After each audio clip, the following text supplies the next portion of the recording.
Hello everyone, let's get started.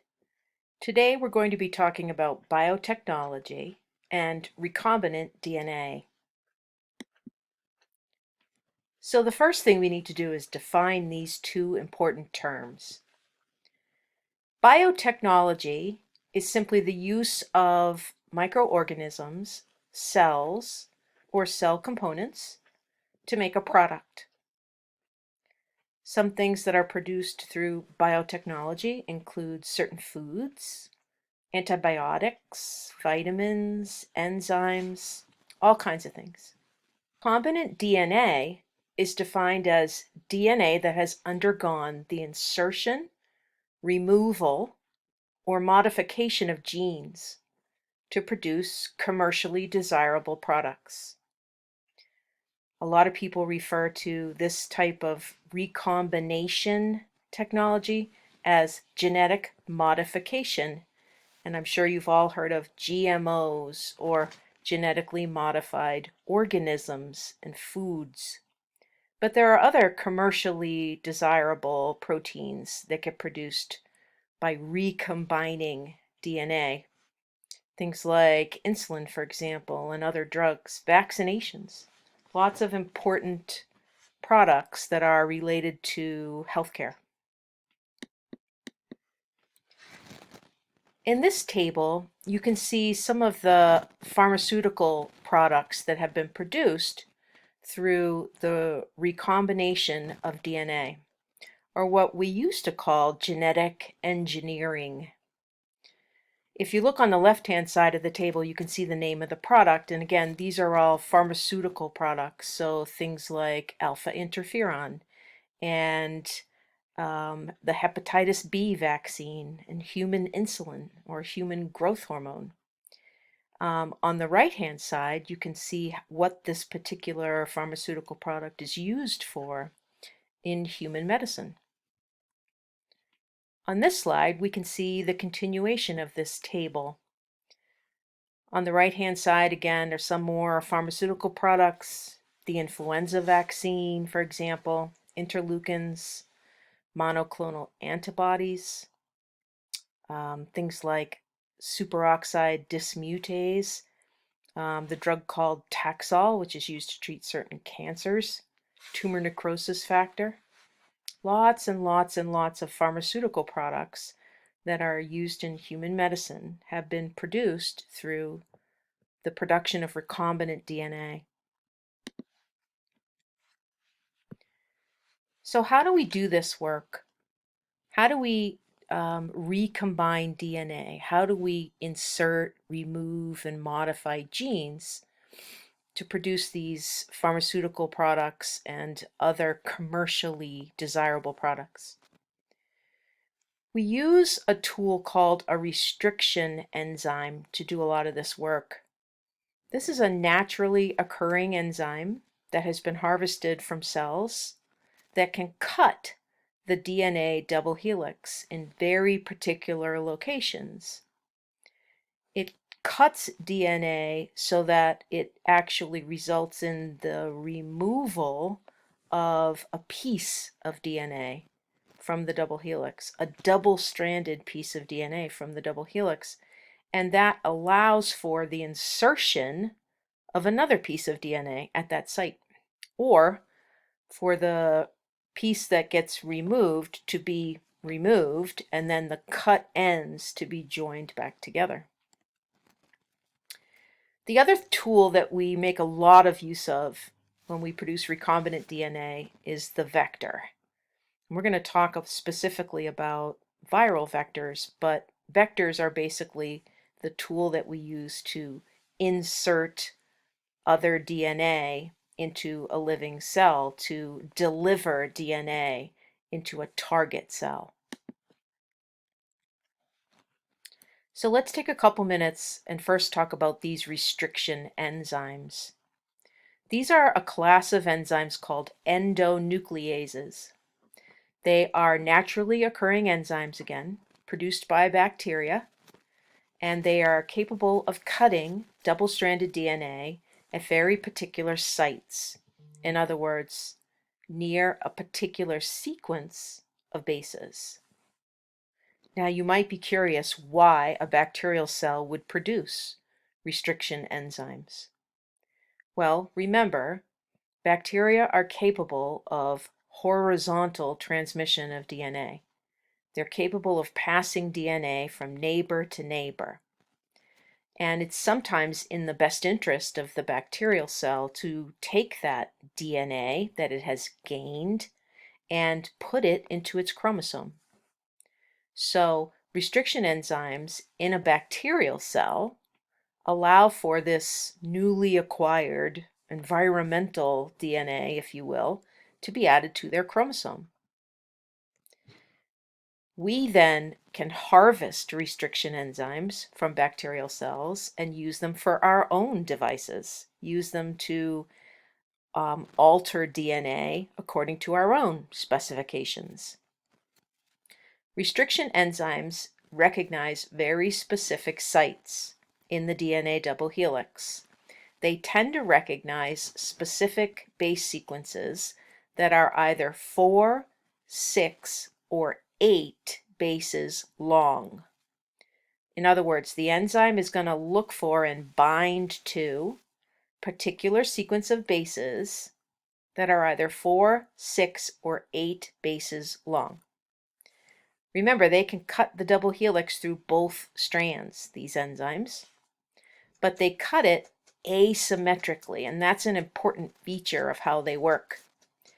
What I mean by asymmetrically is that they don't cut each strand of DNA at exactly the same spot. What ends up happening is, with these asymmetrical cuts, is that you get a piece of DNA cut out that has single-stranded overhangs on each strand, or what we call sticky ends. And I'll show you a picture of this in just a minute. When that piece of DNA is cut out of the double helix, remember, new DNA can be inserted, and it can bind in a complementary fashion to the single-stranded sticky ends. Again, I'll show you this in just a minute. I think it's easier to understand when you see it in a drawing.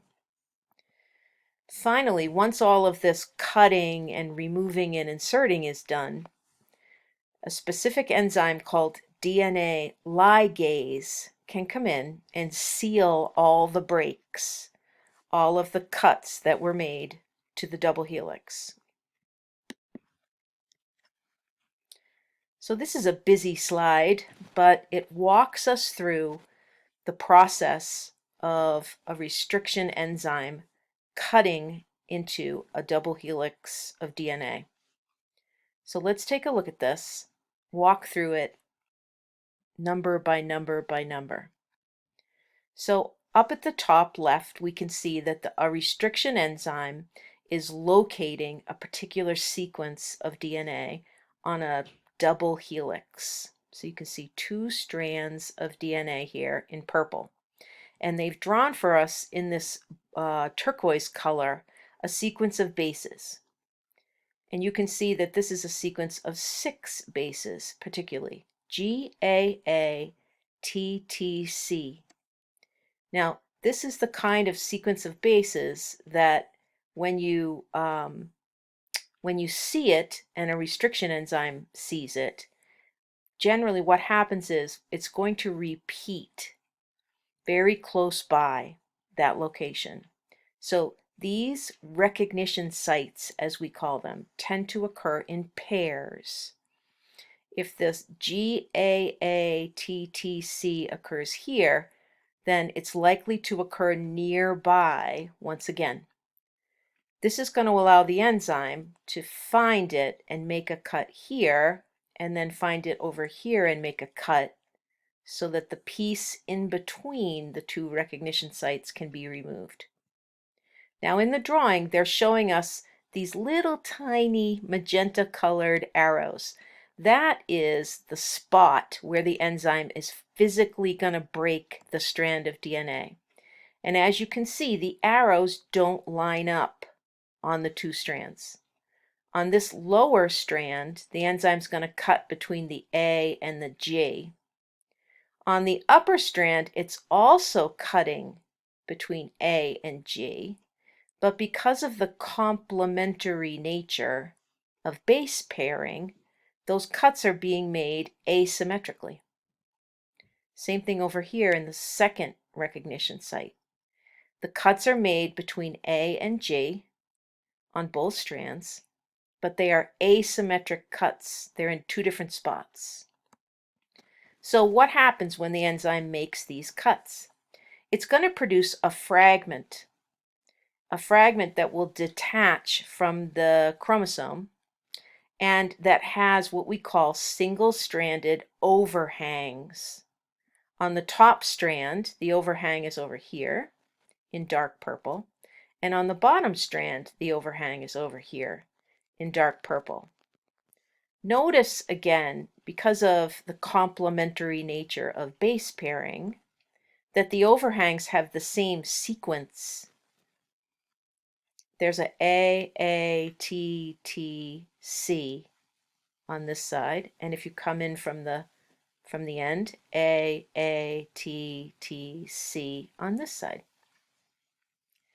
That's important. That's those sticky ends essentially have the same sequence. It's just that the strands are anti-parallel to each other.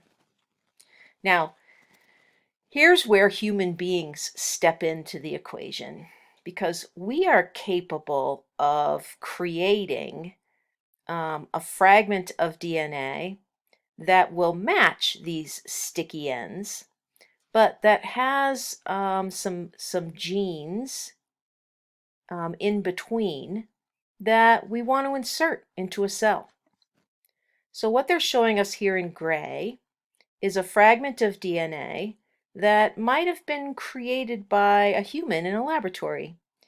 And in the light gray area, this is the gene that we are interested in inserting into, say, a bacterial cell or a yeast cell. And all we have to do is design this piece of DNA so that it too has sticky ends, and that those sticky ends will bind to, in a complementary manner, the sticky ends of the fragment that was cut out and the DNA that remains. When two fragments of DNA that are cut by the same restriction enzyme come together, they are capable of joining each other. And it's all related to the complementary nature of how bases bind. Again, here's the purple fragment that we cut out of a bacterial chromosome. And here you can see it has bound to the gray fragment that was produced in a laboratory. A to T, A to T, T to A, T to A. We've got a match. We can anneal or combine those two strands of DNA right there. And here's where it works out really well for us in the laboratory, because these joined fragments will naturally also try to get rid of these sticky ends.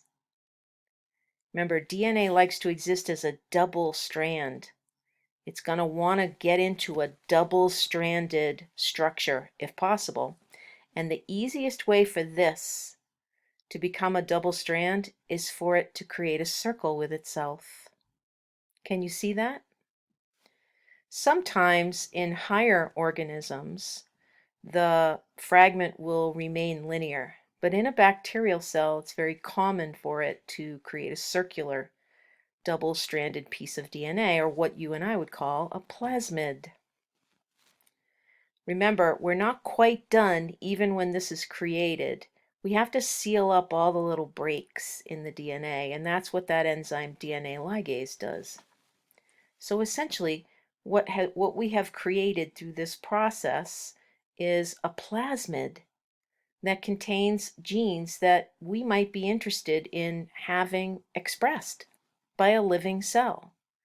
Maybe we inserted the insulin gene in here, and by getting some yeast cells to take in this plasmid, The yeast cells will then transcribe and translate this insulin gene, and they're going to make the insulin protein for us. That's biotechnology.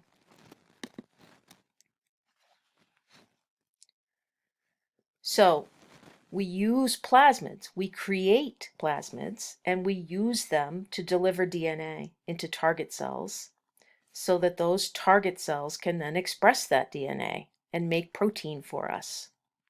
We also use viruses to deliver DNA. Now, the plasmid method is quite useful, but it does have its limits. And the largest limit to using plasmids for biotechnology is that you're limited in how big a piece of DNA you can put into a plasmid.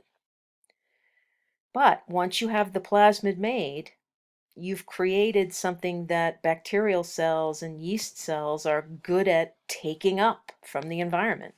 Remember, we talked about horizontal DNA transfer, including the process called transformation.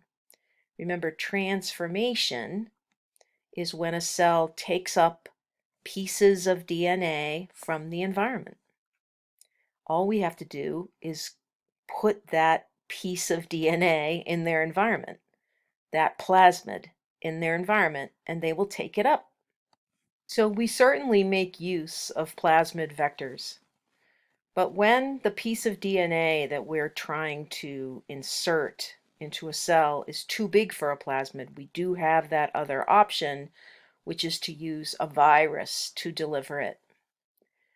Remember, viruses bind to cells, bind to a specific receptor on a cell, and then inject their genetic material into that cell so that it can be copied, replicated, and expressed through transcription and translation.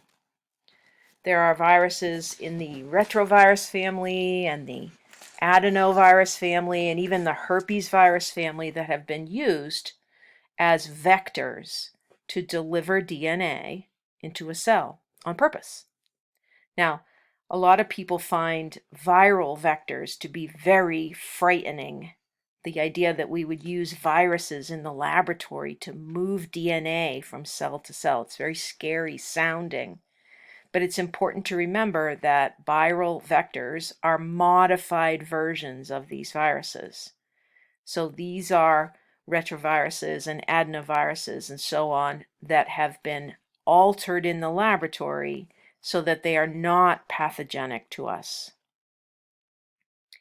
Now, whether you use a plasmid to deliver DNA into a cell or a virus to deliver DNA into a cell, you have to have a way to know whether or not your delivery has been successful.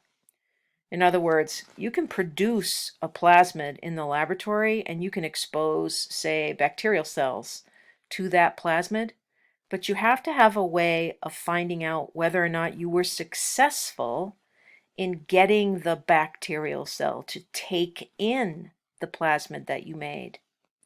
And the way you do that is by using what are called marker genes. Marker genes, in other words, will tell us whether or not we've inserted our plasmid into bacterial cells, or whether or not the viral vector has been successful inserting DNA into target cells. Marker genes, like other genes, code for a protein. And what makes marker genes unique is that the proteins that they produce, we can see somehow. For example, there's a marker gene called the GFP gene. This is a gene that we harvested out of jellyfish, believe it or not. And the types of jellyfish that are capable of what's called bioluminescence. In the ocean waters, jellyfish will express the GFP gene and create what's called green fluorescent protein. And this is a protein that biofluoresces when certain wavelengths of light hit it, it creates a fluorescent color. So we now use the GFP gene. We insert it into plasmids along with the other genes that we're inserting into the plasmid, so that when these plasmids get inserted into target cells and the target cell starts expressing the plasmid, transcribing it and translating it, along the way they're going to make some green fluorescent protein. And by examining the target cells under ultraviolet light, we can see this green fluorescent protein. Take a look at these images. These are images of genetically modified organisms. These are images of living organisms that have recombinant DNA inside of them. In other words, organisms who now have DNA where genes have either been removed or extra genes inserted into the organism. You can see there's a frog up at the top that has this sort of glowing green color in certain areas, not in all areas, just certain areas. You've got mice over here. You can see that the mice are also glowing green, but only in certain areas. Can you see that? This mouse is not glowing green. So either they didn't try to insert the genes into this mouse, or they tried and they were unsuccessful, because the marker gene is not making the marker protein in this mouse. This guy over here, he is glowing, so he had a successful insertion. Down here you can see a plant that is glowing that green color under UV light. It's not just animals that are genetically modified. We genetically modify a whole lot of plant species. In fact, most of the corn and the soybeans that are grown in our country have been genetically modified.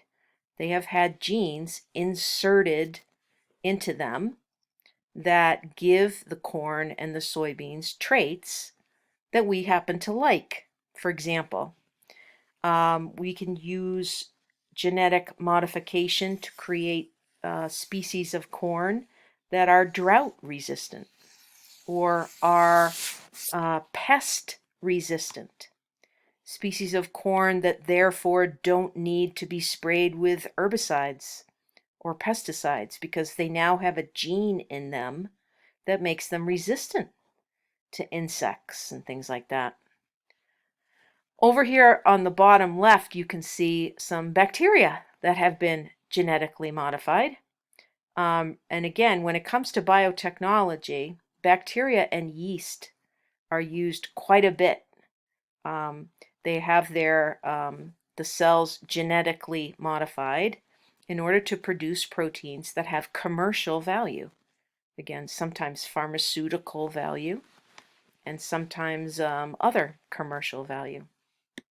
So marker genes are important because marker genes allow us to see whether or not we were successful inserting a new gene into an organism. Good place for us to stop. We'll continue on in the next video.